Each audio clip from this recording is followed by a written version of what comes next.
Hello everyone, Rexlent here. This is it, it's finally here, Babel Tower.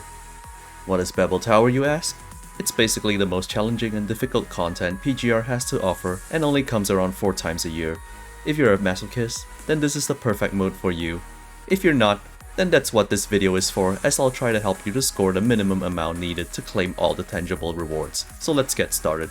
Babel Tower consists of 5 battles with a team of minimum 1 character locked to each fight. You'll notice that each BP fight has the first 3 floors locked that you're required to beat in order to access the 4th floor, which lets you freely choose the handicaps that you want. Handicaps translate to points when you beat the stage, more on that later. For the first step, you can just use your strongest constructs to beat the first 3 stages of all the BP. Don't worry about the character locks because there is a lock reset button, so you'll be doing that every time you clear an initial floor. The unlock state is permanent and that's what you want. You can also recover your last record if you delete them by accident. Babel Tower does not cost serum and you have unlimited attempts for about a month to score as high as possible for each stage to reap the rewards. You only need a total of 100 strategic points, aka handicap points, across all 5 fights to get all the tangible rewards. Beyond that, it's just a collectible trophy and is completely optional.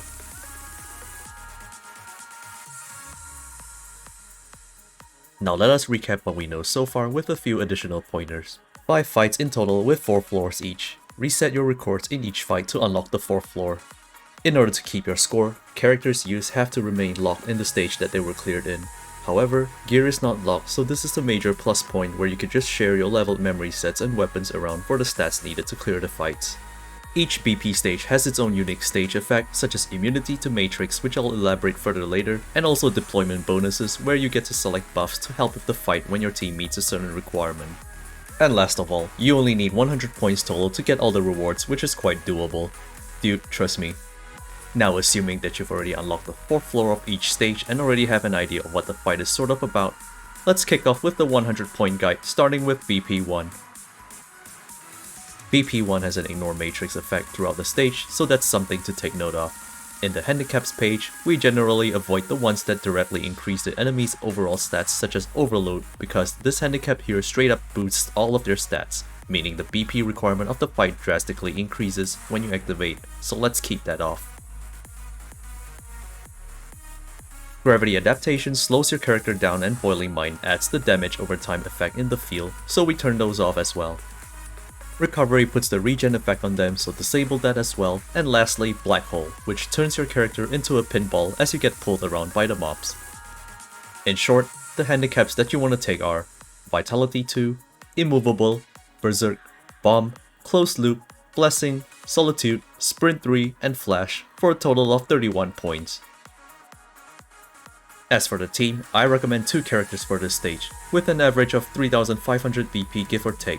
Make sure to have an attacker construct so you meet all the support requirements as well. Remember that you can share your gear around, so the BP amount shouldn't be too difficult to hit. The stage is completely doable without a healer while also carrying the bulk of your handicap points. With those handicaps activated for this stage, you only need to be mindful about the bombs that appear after the enemies die, so just stay away from their vicinity once you defeat them.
容赦しない私フレンで全てを集結させる地獄に落ちろ And that concludes BP1. You don't have to strictly follow the constructs used in the example here, as long as you have an attacker or two leveled for it. Just remember to dodge the bombs upon their death, and with enough practice, you should be able to clear it with no issues. Moving on to BP2. This is a mob rush stage, so get used to healing often and planning your orbs. We'll be using Lith and one other construct in this stage to score 10 points. If you're not bringing in any attackers, you can turn on the attacker band fire intrusion handicapped for additional points, giving you more freedom to work with. Likewise, feel free to toggle between Berserk and Radiation levels if you can handle their aggressiveness with Berserk 3 on. The deployment bonus is having a healer in the team, which lets you activate the buff to heal for more. This helps a lot with the stage and Radiation drain effect. As for the fight itself, you can just remain at the southern edge of the map near the starting point and let them come to you, without aggroing the new waves. Bear in mind that the Royal Guard will split into 2 more upon death, so take them out immediately once they're in range, as they're the biggest threat in the room. Remember to check your health frequently and keep them topped up at all times.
Moving on to BP3, this is the tank stage. If you have Bastion Kamui, great. You can actually solo this stage with him with the right strategy. If you don't have him, Tenebrion or any other tank works as well. Feel free to add another attacker to the team if you can't handle the fight. As for the handicaps, we'll be taking Repair Intrusion, Berserk 2, Bomb, Close Loop, and Commander 3 for a total of 20 points.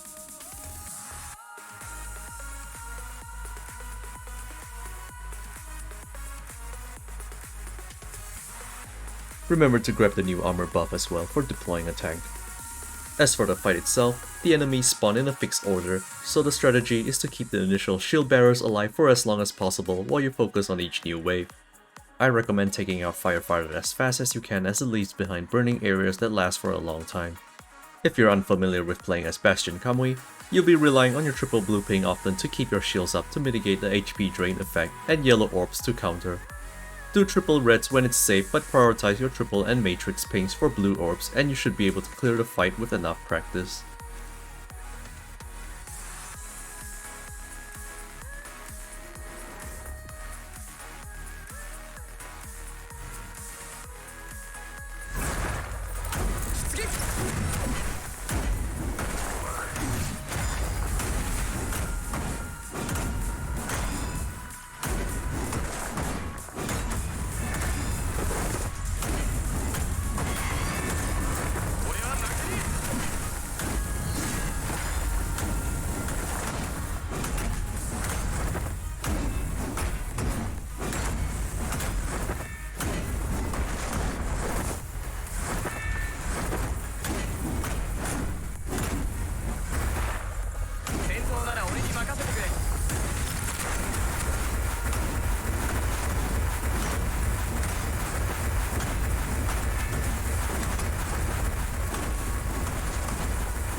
If you've made it this far, then the good news is that BP 4 and 5 are pretty straightforward and easy. This is where you'll be using your alpha or your main physical attacker alongside the lift that you didn't use on BP 2 for support. For this fight, we'll be taking Agility, Unshakable, Berserk 1, Bomb, Commander 3, Lightning Mine, and Flash.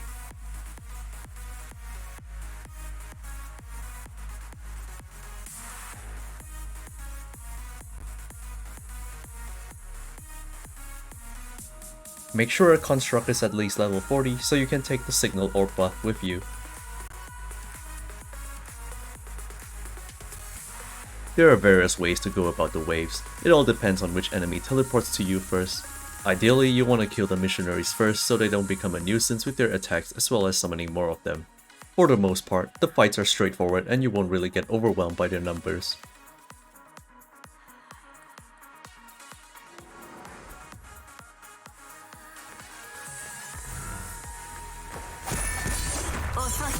私も行けます。みんなを守る順次を尽くす消滅。目標補足。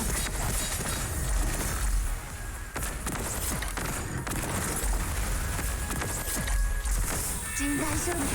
私を見た者は深淵に消えるの。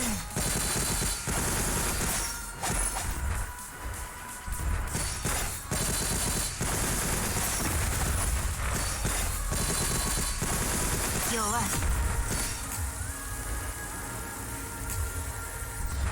私も行けます。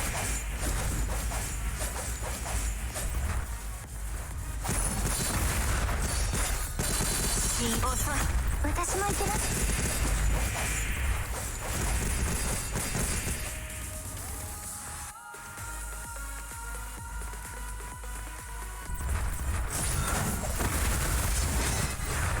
遅い。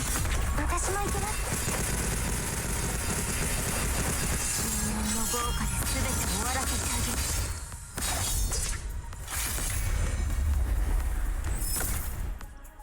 私の力はどう？存分に楽し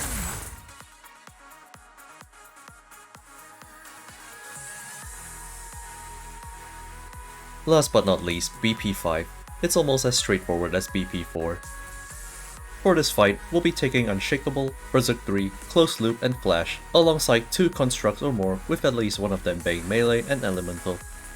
Grab both buffs and we're all set to finally finish all the main rewards for Babel Tower. Just like BP2, you can hang back and let them come to you as you pick them off one by one and the fight will be over in no time.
戦闘終了。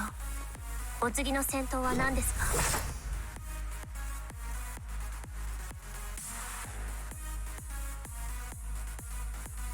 Congratulations when you've made it this far. You should have 100 strategy points to claim all your rewards. Don't worry if you still lack the necessary stats to clear any of the stages at the time of this posting. You have about a month and it's more than enough to work towards that goal. A general overview will also be included in my spreadsheet. Essential links are in the description below.